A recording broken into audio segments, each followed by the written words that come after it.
30 second बाकी है, निकलते हैं यहाँ से। चलो चलो जल्दी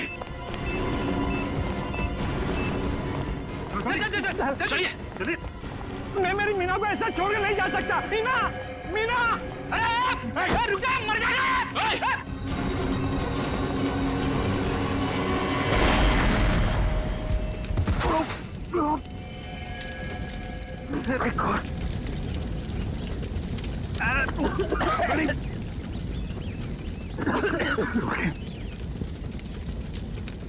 लगता है बीवी और नौकर के साथ साथ सुंदर जी भी मारे गए।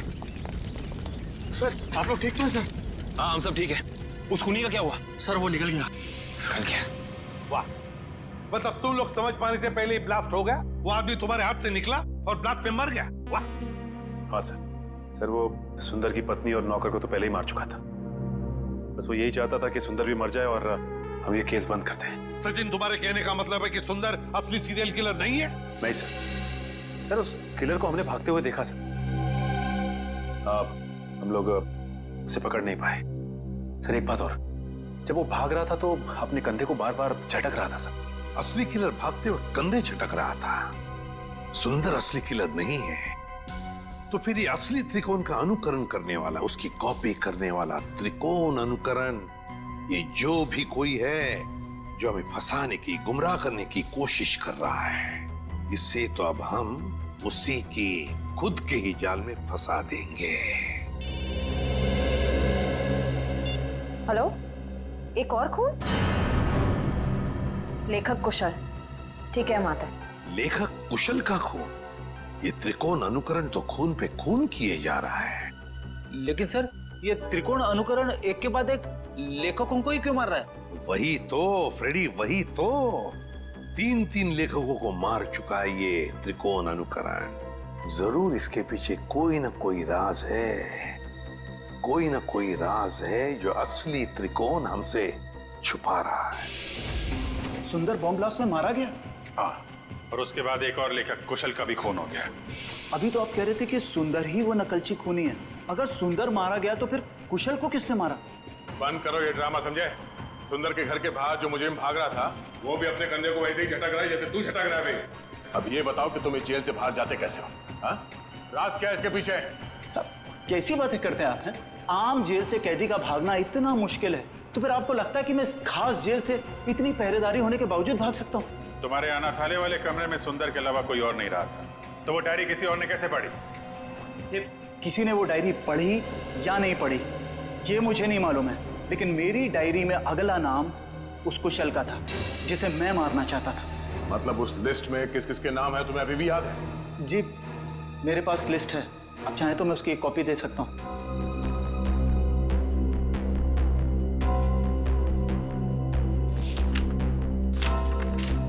पहले देना चाहिए था, शायद कुशल की जान बच जाती। मुझे इस चीज की उम्मीद नहीं थी। आशा करता हूं कि आगे किसी और की जान नहीं जाएगी। दीपक, आखिरी नाम दीपक है। खून किया है तुमने, खून। खून? मैंने किसी का खून नहीं किया। मैं तो एक मामूली सा लेखक हूँ। शेखर? भूल गए शेखर को? कौन शेखर? मैं किसी शेखर को नहीं जानता। तुम्हारी किताब खूनी मंजिल का किरदार शेखर। अरे पागल हो गया क्या?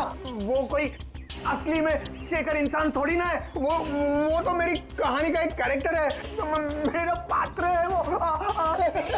चल राइटर साहब, आपको थोड़ा सेंसिटिव होना चाहिए। आप इस तरह जल्दी करेंगे तो कैसे चलेगा? हाँ, अब आप भी जरा इस दर्द को महसूस करिए।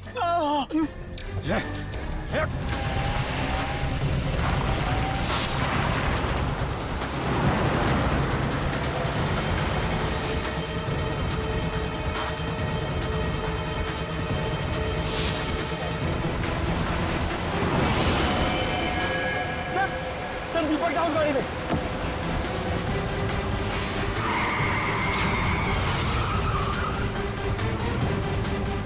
उसमें? हाँ सर।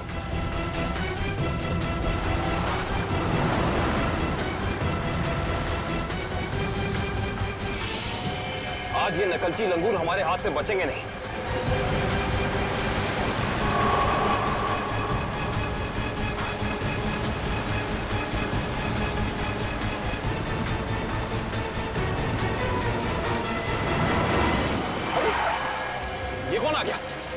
शराबी होगा सर। इसकी वजह से हमारा खून ही हाथ से निकल जाएगा।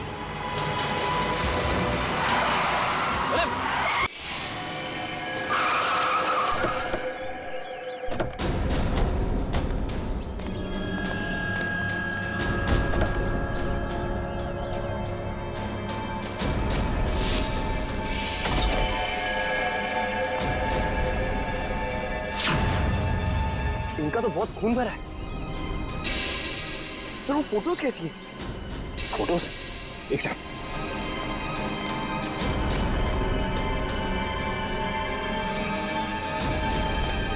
ये देखो, ये तस्वीरें केसी डगोडिया के क्राइम सीन की तस्वीरें इनके पास। ये फोटोज इसके पास कैसे आई सर?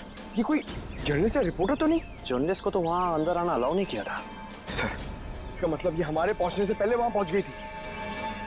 हो सकता है पंकज, कहीं ये वही लड़की तो नहीं जिसने हमें फोन करके बुलाया था। इसका होश में आना बहुत जरूरी है। दिव्या, पानी की छींटे डालो।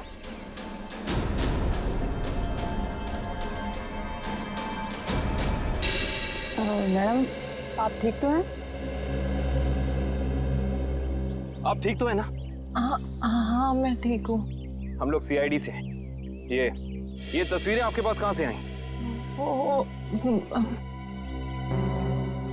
देखिए मैडम, जो भी आपको पता है हमें सब साफ साफ बता दीजिए, वरना इन लेखकों के खून में आप फंस जाएंगे। देखिए सर, मैं तो डागोरिया साहब की असिस्टेंट हूँ। वो मेरी मदद कर रहे थे मेरा पहला क्राइम नॉवेल लिखने में, लेकिन उस दिन जब मैं उनके यहाँ पहुंची तो उनका खून हो चुका था। फिर मेरे दिमाग में एक आइडिया आया। मैंने सोचा कि क्यों ना मैं इस पे एक नॉवेल लिखूं। बस इसीलिए मैं आप लोगों का पीछा कर रही थी, ये जानने के लिए कि आप लोग कातिल को कैसे पकड़ेंगे। आप हमारा पीछा कर रही थी, इसका मतलब आप जानती थी कि हम कौन हैं? हाँ। नॉवेल में ये भी लिख देना कि तुम्हारी वजह से खून ही हमारे हाथ से निकल गया। देखिए सर, मुझे माफ कर दीजिएगा, मैंने ये सब जानबूझ के नहीं किया। वो मेरी गाड़ी का ब्रेक अचानक फेल हो गया था, इसीलिए। सुनिए, अगर आपकी इस गलती की वजह से दीपक को अपनी जान गंवानी पड़ी ना, तो ये कानून आपको कभी माफ नहीं करेगा।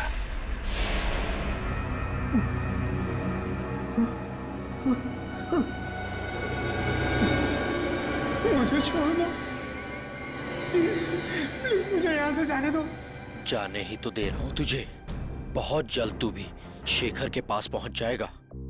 इसी तरह कुर्सी पर बांधकर मौत दी थी ना तूने उसे, अब तोहफे में तुझे भी यही मौत मिलेगी। बस थोड़ा सा इंतजार। इस मौत के उपन्यास का लेखक रचयिता भी आ रहा है तेरा साथ देने के लिए। त्रिकोण। सर जेलर साहब अंदर नहीं है। जरा बुलाओ ना, हमें त्रिकोण से मिलना है। सर जेलर साहब तो त्रिकोण को लेकर हॉस्पिटल गए हैं, उससे अचानक से दिल का दौरा आया है। दिल का दौरा? कौन सा हॉस्पिटल लेके? अरे आप लोग? त्रिकोण कहाँ है? आईसीयू में है। क्या बात हो गई? झूठ बोलता है वो हमसे। अब भी कुछ है जो हमसे छुपा रहा है। चलिए दिखाइए। आइए।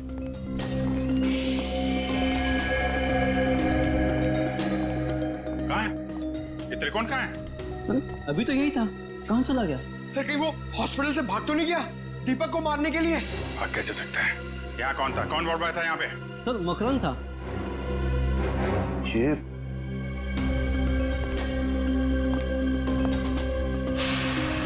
जीत तो बेहोशी की दवाई है। अब जीत ये देखो, मकरन का पैर नीचे गिरा पड़ा है। ये बेहोशी की दवाई कहीं मकरन को कुछ हो तो नहीं गया? नहीं सर, अभी कुछ देर पहले ही देखा मैंने उसे। किसी मरीज को हॉस्पिटल के बाहर लेके जा रहा था वो। ये मकरंद अभी वापस आएगा? नहीं सर, उसकी ड्यूटी खत्म हो गई। इसमें कहाँ मिलेगा वो? सर दारू के ठेके पे। अच्छा, तो ये है मकरंद जी। हाँ सर, ये बार में बैठ के अपने दोस्तों के साथ शराब पी रहा था और अपने जुर्म के किस्से चटकारे लेकर सुना रहा था सर। तो हमने सोचा क्यों ना इसे ब्यूरो में ले चलें, इसकी अच्छी तरह से खातिरदारी करें। वाह वाह वाह सचिन, ये तुमने बहुत अच्छा काम कर दिया। क्यों मकरंद जी, अब हमें भी सुनाओगे ना अपने कारनामों की कहानियां? क्यों, बताओ। साहब मुझे 1 लाख रुपए दिए गए थे उस मरीज को अपने वार्ड से बाहर लाकर गाड़ी में बिठाने के लिए। क्या? हाँ साहब। 1 लाख रुपए के लिए अपने आप को बेच दिया तुमने? किसने दिए थे पैसे तुम्हें? साहब ये मत पूछिए, अगर उसे पता चला कि मैंने उसका नाम बता दिया तो वो मुझे। अच्छा, तो तुम्हें क्या लगा हम तुम्हें ऐसे ही छोड़ेंगे?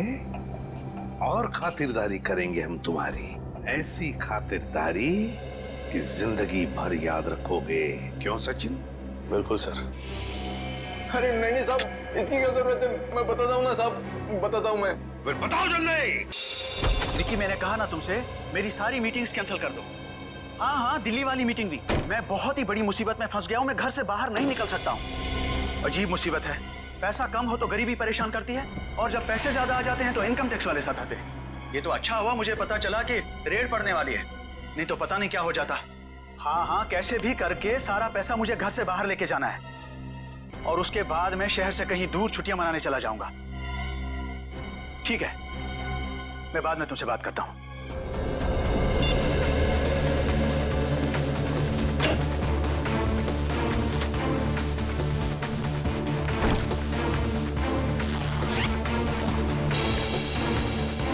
पैसा तो सारा ठीक ठाक ही लग रहा है।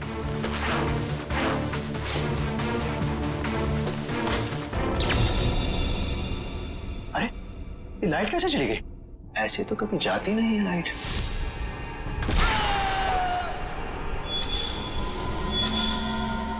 कौन हो तुम और क्यों कर रहे हो ये सब? तुम तो एक लेखक हो ना, जानते ही होगे कि कोई किसी की जान क्यों लेता है। जान लेने की 3 ही वजह होती है, पैसा, प्यार और बदला। मुझे तुमसे बदला लेना है। कैसा बदला? मैं तो तुमको जानता तक नहीं। तुम मुझे नहीं जानते, मगर अंकुश को तो जानते ही होगे ना। अंकुश? अंकुश अनंत, वो मेरे दिल के बहुत करीब था। तुमने उसकी जान ली, अब मैं तुम्हारी जान लूंगा। अंकुश आनंद की मौत का बदला? अरे तुम्हारा दिमाग खराब हो गया है क्या? अरे मुझे निकालो यहाँ से। अरे बचाओ, कोई है? अरे कोई बचाओ। कोई नहीं बचाएगा अब तुम्हें। जिस तरह तुमने अंकुश अनंत को तड़पा तड़पा के मारा था, ठीक उसी तरह मैं तुम्हें तड़पा तड़पा के मारूंगा।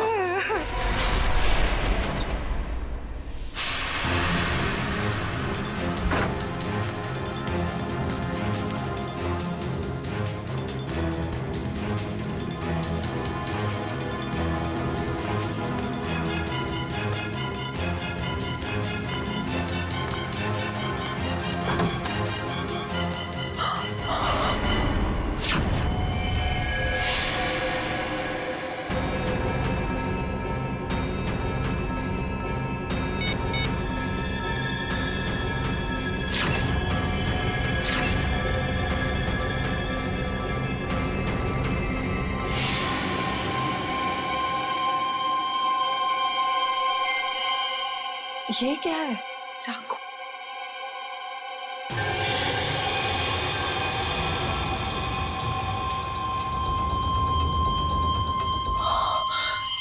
ये क्या किया मैंने? फोटो खींचने के चक्कर में अपनी उंगलियों के निशान चाकू पे छोड़ दिए।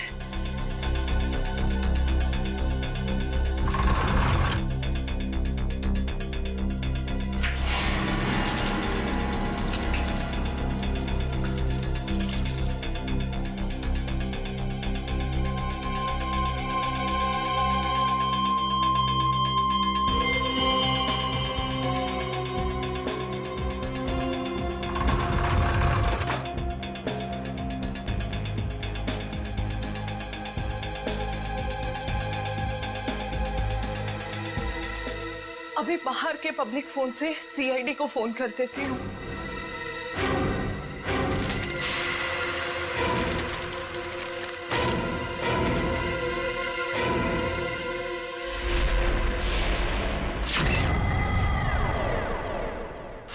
बड़ी बेरहमी से मारा है इसे। गला तो पूरा चीर के रखा है। देखने से लगता है कि उन्हीं के दिल में इसके लिए बहुत नफरत थी। हाँ, बदला लेने के लिए किया गया खून है ये। और ये देखो, 1 पैसे को हाथ नहीं लगाया, 1 पैसे को भी।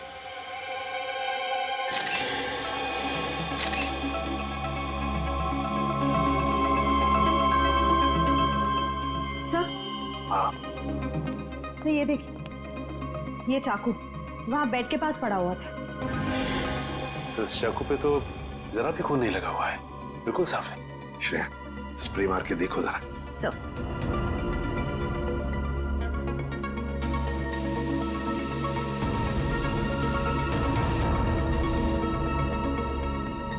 सर ये देखिए, इसका मतलब खून इस चाकू से ही किया गया है। रंग बदल गया, मतलब चाकू पर खून है।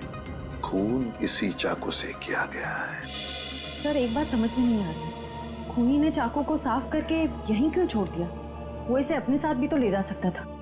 बिल्कुल, चाकू यहीं पर छोड़ के क्यों गया वो, और वो भी साफ करके? कोई ना कोई तो वजह जरूर है।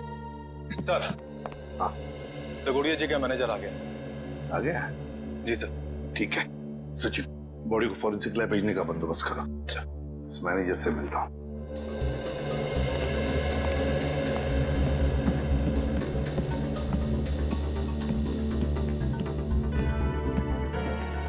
सर ये सब कैसे हो गया सर?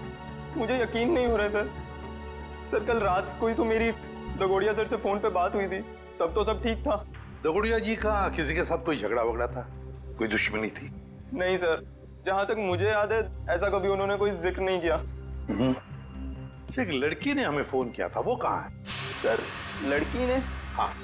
नहीं सर, दगोड़िया सर के परिवार में इनके अलावा और कोई नहीं है। दगोड़िया सर अकेले ही थे। तो सर फिर जिस लड़की ने हमें फोन किया था वो कौन थी?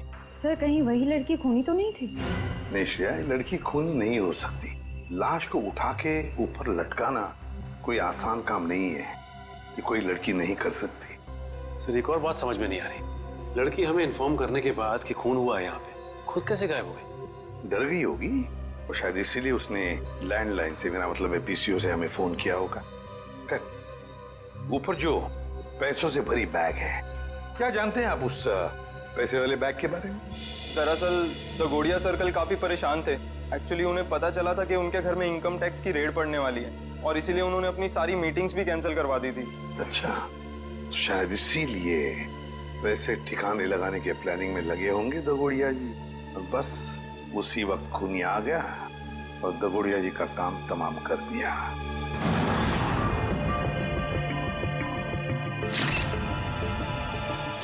एक मिनट, देखो ये देख रहे हो, इसके गाल पर ये नीला नीला निशान। हाँ सर। तो देखो ये निशान दोनों तरफ। ये कोई जहर का चक्कर तो नहीं हो सकता है सर, लेकिन वैभव ऐसा लगता है जैसे ये उंगलियों का निशान है। कहीं ऐसा तो नहीं है कि खूनी ने इसका मुंह दबाने की कोशिश की हो? इसे देख के तो ऐसा ही लग रहा है सर। पर क्यों? कहीं ऐसा तो नहीं कि खूनी इसका मुंह खोलना चाहता हो सकता है। इसका मुंह देखना चाहिए खोल के।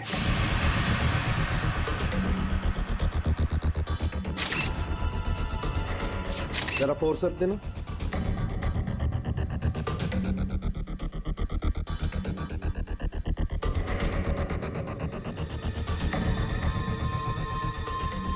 ये देखो, इसके मुंह में ये कागज का टुकड़ा, क्या हो सकता है ये?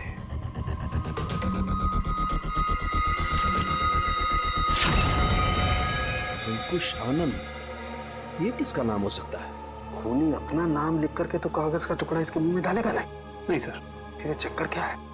अरे देखो, कागज के दोनों तरफ खून भी लगा हुआ है। साळुंखे, ये कागज तुझे दगोड़िया के मुंह में से मिला? हाँ बॉस, मुझे भी बड़ा ताजुब हुआ। कोई खूनी किसी के मुंह में कागज रख के क्यों जाएगा? सर ये भी तो हो सकता है कि ये कागज खूनी ने उनके मुंह में ना रखा हो, बल्कि उन्होंने खुद मरने से पहले ये कागज खूनी से बचाने के लिए अपने मुंह में खुद ही डाल दिया।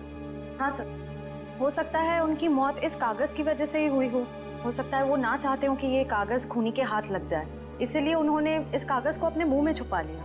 नहीं श्रेया, मुझे नहीं लगता कि ये कागज उन्होंने खुद अपने मुंह में छुपाया, बल्कि जिस तरीके के नीले निशान उनके गालों पर पड़े हुए थे, मुझे तो ये लगता है कि खूनी ने जबरदस्ती उनका मुंह खोला और बाद में ये कागज उनके मुंह में ठूस दी।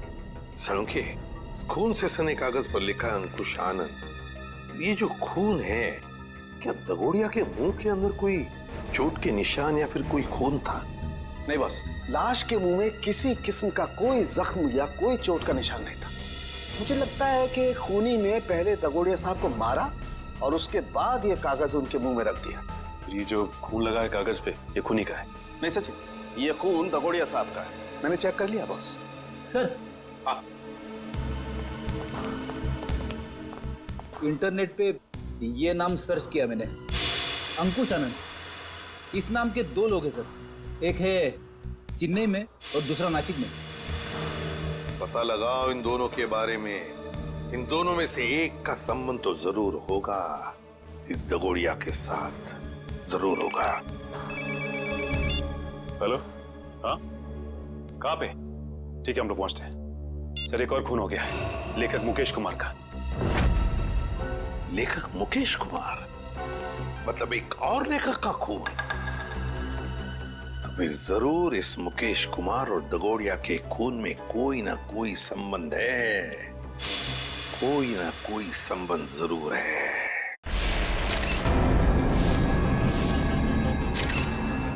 बड़ी बेरहमी से कत्ल किया इसका।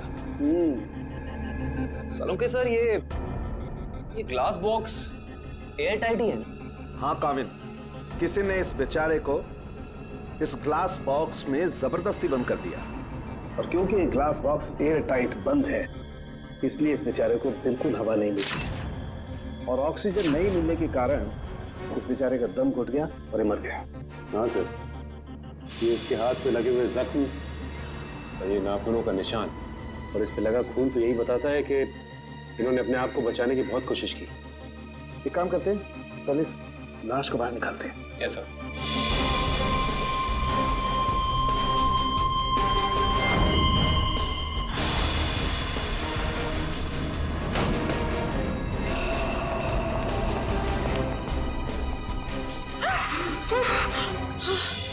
सर, पड़ोसियों को लेकर आया हूँ।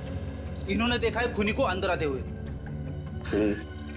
इन लोगों को क्राइम सीन पे लाने की क्या जरूरत थी? वहां पर भी तो रोक सकते थे ना। जी कहिए, क्या देखा आप लोगों ने? सर, मैं घर की बालकनी में अखबार पढ़ रहा था, तभी मैंने देखा कि एक आदमी ट्रॉली में इस बॉक्स को रखकर घर के अंदर जा रहा है। ये ग्लास बॉक्स लेके जब वो घर के अंदर जा रहा था तो उसने हाथ में ग्लव्स पहने थे? नहीं सर, ग्लव्स नहीं पहने थे। अच्छा, ये आदमी अकेला था या फिर इसके साथ कोई और भी था? वो अकेला था। तुमने उसका चेहरा देखा? स्केच बना सकते हो? नहीं सर, चेहरा तो याद नहीं। पर हाँ, उसका बायां कंधा बार बार हिल रहा था, जैसे कि कोई कपकपाहट हो रही हो।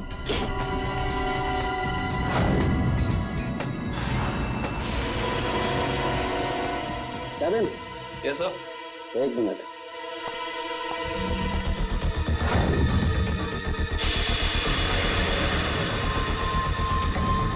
ये देखो कैबिन, इस लाश के मुंह में ही ये कागज का टुकड़ा। कहीं इस कागज के टुकड़े पे भी अंकुश आनंद का नाम तो नहीं लिखा? देखना पड़ेगा।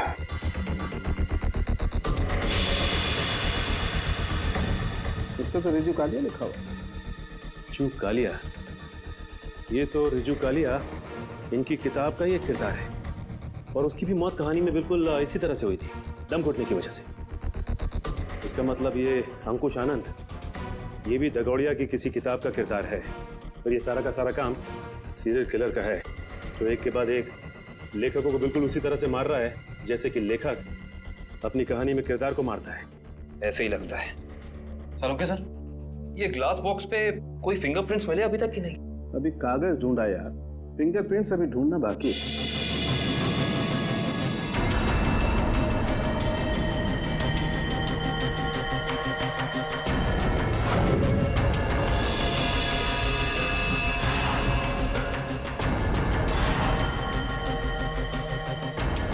मैग्नीफाइंग ग्लास देना जरा।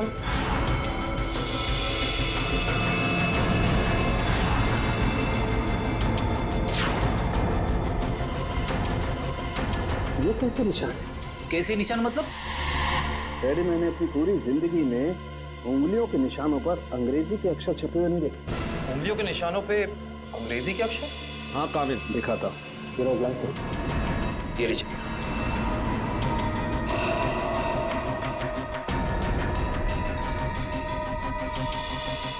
TRIQN त्रिकोण क्या चक्कर सकता है? पड़ोसी भी कह रहा था ये ग्लास बॉक्स लेकर जो इंसान यहाँ आया था उसने ग्लव्स नहीं पहने थे। इसका मतलब ये अनोखे उंगलियों के निशान उसी इंसान के हैं। उंगलियों पे छपे हुए अक्षर। सालून के साहब, ये कैसे मुमकिन है? मुमकिन है फ्रेडी, बॉडी मॉडिफिकेशन के जरिए मुमकिन है। लेकिन सालून के साहब, अगर खूनी एक एक कदम फूक फूक के रख रहा है तो फिर उसने हैंड ग्लोव्स ना पहनने की गलती कैसे की? क्योंकि ये गलती नहीं है बल्कि जानबूझ के किया गया है। ये सीरियल किलर अपने हर खून पे अपना सिग्नेचर छोड़ रहा है इन अनोखे उंगलियों के निशान के जरिए। हाँ, और इस तरह के निशान हर आदमी अपनी उंगलियों को बनवा भी नहीं सकता। और इस तरीके के निशान हर जगह बन भी नहीं सकते। इस शहर में ऐसे बहुत कम टैटू पार्लर हैं जहां इस तरीके का बॉडी मॉडिफिकेशन होता हो, बहुत कम।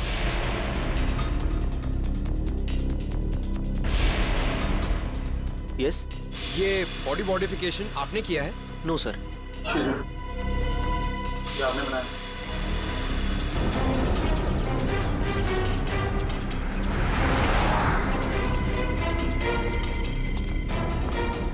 अभी बिजी हूं मैं, बाद में आना।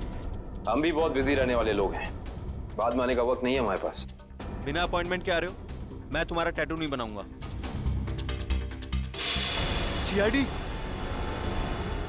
शिवा, बाद में आना। क्या हुआ सर? मैंने कुछ किया क्या? शहर में कुछ खून हो रहे हैं। खून? किताब लिखने वाले लेखकों के। लेखकों के? पर मैं तो टैटू आर्टिस्ट हूँ सर, मेरा क्या लेना देना इससे? हो सकता है कुछ लेना देना हो। मैं समझा नहीं सर। बॉडी मॉडिफिकेशन भी करते हो ना तुम? जी हाँ सर, मेरे पास लाइसेंस भी है, मैं दिखाता हूँ। कोई जरूरत नहीं। ये फोटो ध्यान से देखो। ये त्रिकोण वाली कलाकारी तुमने दिखाई थी किसी के हाथ पे? जी हाँ सर, मैंने की थी, पर मुझे नहीं पता था कि ये किलर होगा सर। पता है हमें, डरो मत। हाँ, लेकिन इस इंसान की कोई ना कोई डिटेल तो जरूर होगी तुम्हारे पास, है ना? जी हाँ सर, मैं 1 मिनट में लेके आता हूँ सर। जी हाँ सर, देखिए सर, त्रिकोण अनुकरण नाम है इसका। त्रिकोण अनुकरण? ये किसी आदमी का नाम है या किसी एनजीओ का? त्रिकोण मतलब ट्रायंगल और अनुकरण मतलब किसी की नकल करना। मतलब कोई ट्रायंगल बना के किसी की नकल कर रहा है? शायद त्रिकोण नाम का कोई पुराना सीरियल किलर रहा हो जिसकी नकल ये वाला खूनी कर रहा है। एक काम करते हैं, अपनी डेटाबेस में चेक करते हैं कि त्रिकोण नाम का कोई क्रिमिनल था क्या। हाँ निखिल, त्रिकोण नाम का सीरियल किलर कहाँ पे? कौन सी जेल में है? शांति नगर। ओके ठीक है, थैंक यू। चलो, एक त्रिकोण का पता तो चला है जो ठीक उसी ढंग से लेखकों का खून करता था जैसे अभी हो रहा है, लेकिन वो पिछले 4 साल से जेल में है। मतलब या तो ये खूनी जेल से बाहर निकल के मार रहा है या फिर कोई त्रिकोण की नकल कर रहा है। अभिजीत, सारांश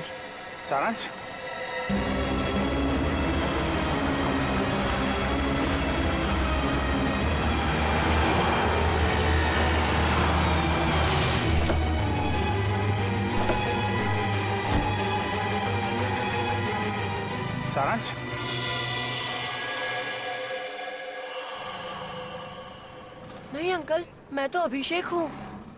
माफ करना, हम इसे कोई और समझ बैठे थे। सर 15 दिन हो गए, अखबार, न्यूज़पेपर्स, हर जगह कोशिश कर ली, मगर सारांश हमें मिला ही नहीं सर। मिलेगा पंकज, जरूर मिलेगा। मेरा दिल बोल रहा है सारांश हमें जरूर मिलेगा। सर, ये लोग सीआईडी से आए हैं। आइए सर, मैं आप ही लोगों का इंतजार कर रहा था। त्रिकोण से मिल सकते हैं हम लोग? हाँ, क्यों नहीं। पर सर, मुझे नहीं लगता कि त्रिकोण ये सारे खून कर रहा है, क्योंकि इस जेल से बाहर निकलना बिल्कुल ही नामुमकिन है। अच्छा, इस त्रिकोण का स्वभाव कैसा है अभी यहाँ इस जेल में? हिंसक और खतरनाक ही है या? नहीं सर, ऐसा बिल्कुल भी नहीं है। वो तो बहुत ही शांत और सुलझा हुआ है। मैं तो खुद चाह रहा था कि सरकार से अपील करूं कि उसकी सजा माफ कर दी जाए। अब ये कोई संयोग तो नहीं हो सकता कि कोई उसकी नकल करके खून कर रहा है? हाल ही में कोई आया था उससे जेल में मिलने के लिए? नहीं सर, आप तो जानते हैं कि वो स्पेशल सेल में है, और स्पेशल सेल में बाहर वाला तो क्या, कोई जेल का कैदी भी उससे नहीं मिल सकता। चलिए जरा मिल लेते हैं।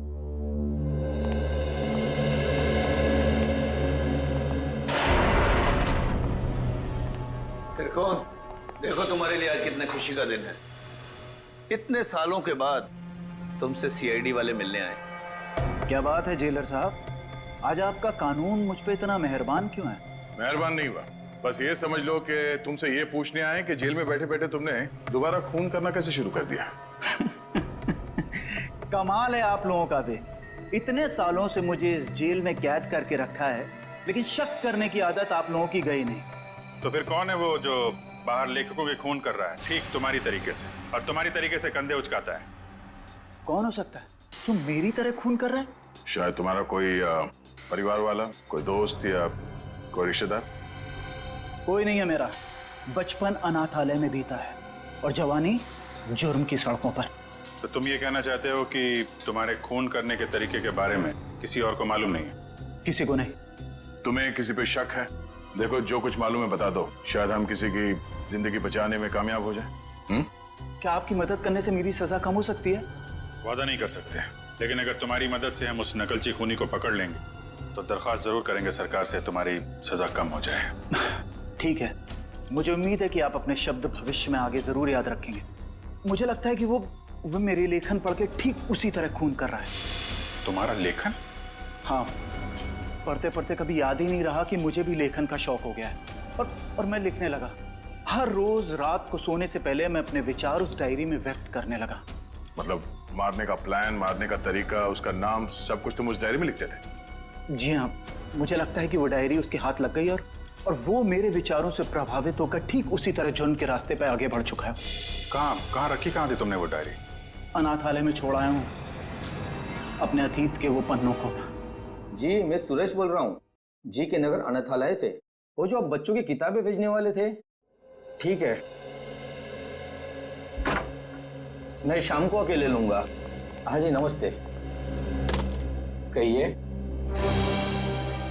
सीआईडी? क्या बात है सर? जो बात हम आपसे कहना चाहते हैं उसका संबंध त्रिकोण से है। त्रिकोण? मुझे पता था कि एक न एक दिन त्रिकोण की वजह से यहाँ पुलिस या सीआईडी जरूर आएगी। क्या आप पहले से ही जानते थे कि त्रिकोण गुनाह के रास्ते पर चलने वाला था? नहीं, उसे तो यहाँ से निकले हुए जमाना हो गया। जब वो यहाँ आया था तब सिर्फ 12 साल का था। तो क्या वो बचपन से ही हिंसक स्वभाव का था? नहीं सर, हिंसक स्वभाव का तो नहीं था वो, लेकिन वो घंटों घंटों एकांत में बैठना पसंद करता था। किसी से ज्यादा बात भी नहीं करता था। मतलब वो अकेले बैठ के सिर्फ किताबें पढ़ता था? आपको कैसे पता सर? क्योंकि हम मिल चुके हैं उससे। फिलहाल वो जेल में है। ज्यादातर अपराधों की ही किताबें पढ़ा करता था वो।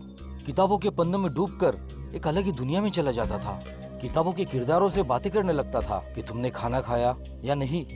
कभी कभी तो मैं डर जाता था कि उसका ये जुनून एक मानसिक बीमारी ना बन जाए। आपका डर बिल्कुल ठीक निकला। उसके इसी मानसिक बीमारी ने उसे मजबूर किया उन लेखकों को मारने पे जिनके उपन्यास वो पढ़ता था और जिनके लेखन से वो काफी प्रभावित था। और उन लेखकों को बिल्कुल वैसे मार रहा है जैसे उन्होंने उपन्यास में किरदारों की मौत लिखी है। मुझे इस बात से जरा भी हैरानी नहीं हो रही है, क्योंकि अगर उसका कोई पसंदीदा किरदार उपन्यास में मर जाता तो चीख चीख कर रोता, लेकिन अब तो जेल में है ना, तो आप लोग यहाँ क्यों? देखिए, लेखकों के फिर से खून हो रहे हैं, बिल्कुल उसी तरह से जैसे त्रिकोण करता था। मतलब त्रिकोण जेल से भागकर फिर से खून कर रहा है? नहीं, त्रिकोण तो अभी भी जेल में है। कोई और है जो त्रिकोण की तरह नकल करके लेखकों का खून कर रहा है। किसी पे शक है आपको? नहीं सर, मुझे किसी पे शक नहीं है। चलो ठीक है, मगर त्रिकोण यहाँ पर जिस कमरे में रहता था, क्या वो कमरा हम देख सकते हैं? सर, वो तो बहुत पुरानी जगह है, अब वहाँ कोई नहीं रहता है। फिर भी ठीक है सर, आइए।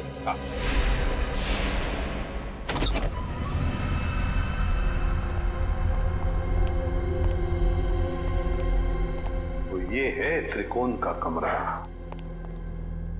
मैनेजर साहब, त्रिकोण के पास एक डायरी हुआ करती थी, कुछ जानते हो उस डायरी के बारे में? नहीं सर, हमें तो ऐसी कोई डायरी नहीं मिली। वैसे आप देख सकते हैं सर, यहाँ पे कुछ पुरानी किताबें पड़ी है, शायद उसमें हो।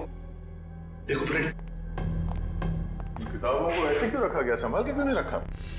ऐसे तो दीमक खा जाएंगे इसे। माफ करना सर, दरअसल इस कमरे की तरफ मैंने ध्यान ही नहीं दिया।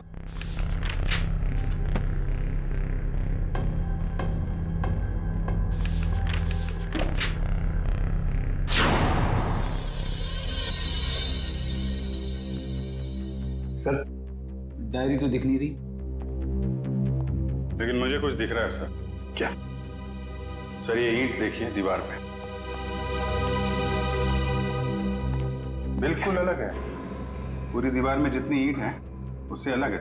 दया, जरा देख लो। सर वो केस याद है ना आपको, दीवार से लाशें निकलने वाला केस? कहीं इस केस में भी ऐसा ही कुछ? डायरी ढूंढ रहे हम, समझे? लाशें नहीं।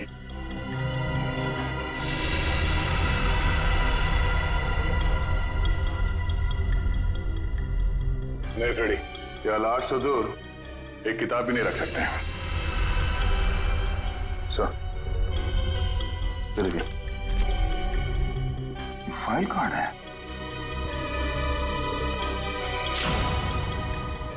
हाँ, त्रिकोण। मतलब वो नकलची खूनी डायरी निकाल के ले गया।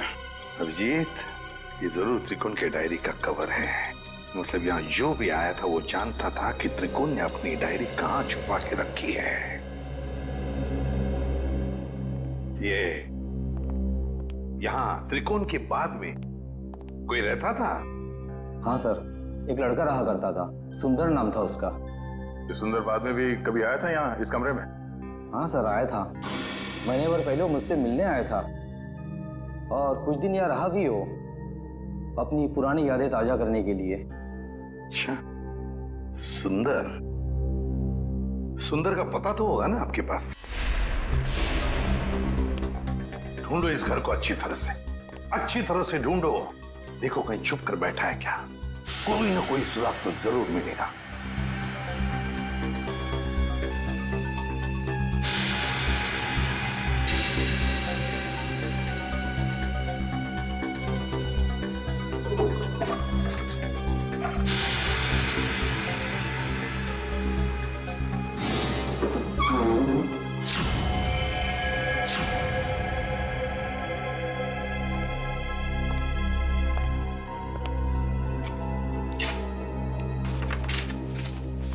सर, हाँ, ये देखिए सर, एक कैबिनेट के पीछे कुछ रखा हुआ था। कागज है? हाँ सर, पेपर्स ही है। डायरी के पन्ने हैं। अरे ये तो त्रिकोण की डायरी के पन्ने हैं। यही तो हम ढूंढ रहे थे उस अनाथ आश्रम में। My God! क्या हुआ सर? श्रेया, इसमें लिखा है कि दीपक वो आखिरी लेखक है, दीपक जिसकी वो जान लेना चाहता है। इसका मतलब दीपक की जान को खतरा है? सिर्फ दीपक की जान को ही नहीं, उसकी अपनी जान को भी। क्योंकि दीपक को मारने के बाद लगता है उसकी जिंदगी का मकसद पूरा होता है और फिर वो अपनी जान खत्म करना चाहता है। मतलब सर इस नकलची खूनी ने त्रिकोण को सिर्फ इसलिए अगवा किया हॉस्पिटल से ताकि वो उसे मार सके, और फिर वो उन दोनों को वहीं पे मारेगा सचिन, वहीं पे मारेगा जहां से लेखन शुरू हुआ है, उस अनाथ आश्रम में, उस अनाथ आश्रम के कमरे में। ये ठीक नहीं है, इसका अंजाम बहुत बुरा होगा। तुम्हें अंजाम की फिक्र कब से होने लगी त्रिकोण? और ये सारा खेल तो तुमने ही रचा था। मैं तो बस इसे इसकी मंजिल तक पहुंचा रहा हूँ। मुझे अपने द्वारा रचे इस गुनाह की गहराई का अंदाजा हो गया है। हम दोनों को मारकर भी तुम्हें वो शांति नहीं मिल सकती जिसके लिए मैंने इतने खून किए।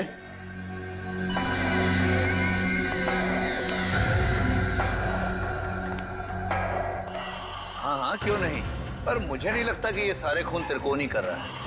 बहुत देर हो चुकी है त्रिकोण।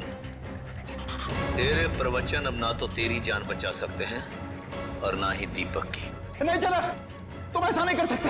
अब तुझे मैं बिल्कुल वैसे ही मारूंगा जैसे त्रिकोण ने अपने उपन्यास में लिखा था। नहीं चला तुम।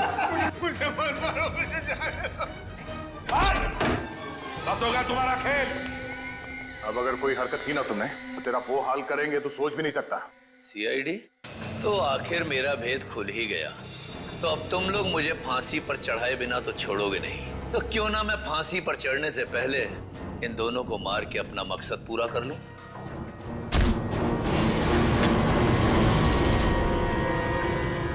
जेलर साहब उर्फ त्रिकोण अनुकरण, बहुत झोंक लिया दुनिया की आंखों में धूल। आगे की कहानी हम तुमसे ही सुनेंगे। बताओ जल्दी, क्यों मारा तुमने? मैं जानता था मेरे लेखन में वही आकर्षण है, वही शक्ति है जो उन लेखकों के लेखन में थी जिनका मैंने खून किया। और इसीलिए तिरकोन ने मुझे इसके अनाथालय भेजा ताकि इसकी डायरी के बहाने मैं इसका लेखन पढ़ सकूं और इसका फैन हो जाऊं, और ऐसा फैन हो जाऊं कि ये मुझसे जो चाहे वो करवा सके। जेलर साहब को फैन बनाने का मेरा सिर्फ और सिर्फ एक ही इरादा था, ताकि मैं अपनी सजा कम करा सकूं। इसलिए मैंने अपने हिसाब से इन्हें खून करने पर मजबूर किया, ताकि मैं आप लोगों की मदद से सुंदर को पकड़वा सकूं और अपनी सजा कम करा सकूं। और सुंदर को बलि का बकरा बनाने के बाद मुझे इस बात का अंदेशा हुआ कि त्रिकोण का सपना कभी पूरा नहीं होगा। इसके लिए कुशल, दीपक और त्रिकोण की जान लेना भी जरूरी है। तो मैंने त्रिकोण के खाने में एक दवा मिला दी जिससे इसको दिल का दौरा पड़े, और फिर मैं इसे अस्पताल से अगवा करके इसको इसकी मंजिल तक पहुंचा सकूं। अगर सीआईडी को सुंदर की लाश मिल गई तो शायद वो सीरियल किलर को ढूंढना बंद कर दें, मगर फिर त्रिकोण के उस सपने का क्या होगा? उन सब लेखकों को मार के मोक्ष प्राप्त करने का सपना? नहीं, मैं पूरा करूंगा त्रिकोण का वो सपना। मैं त्रिकोण को गुमराह होने नहीं दे सकता। उन सब लेखकों को मैं मारूंगा, और फिर उसके बाद त्रिकोण को भी मैं जिंदगी की जंजीरों से मुक्त कर दूंगा, जैसा कि वो चाहता है। सुंदर के मरने के बाद आप लोग कुशल की मौत की खबर लेकर आए तो मैं समझ गया ये जेलर किसी को नहीं छोड़ेगा, एक एक करके सबको मार देगा और अंत में मुझे मार देगा। तो और क्या करता? तुम्हारे लेखन में कशिश इतनी है।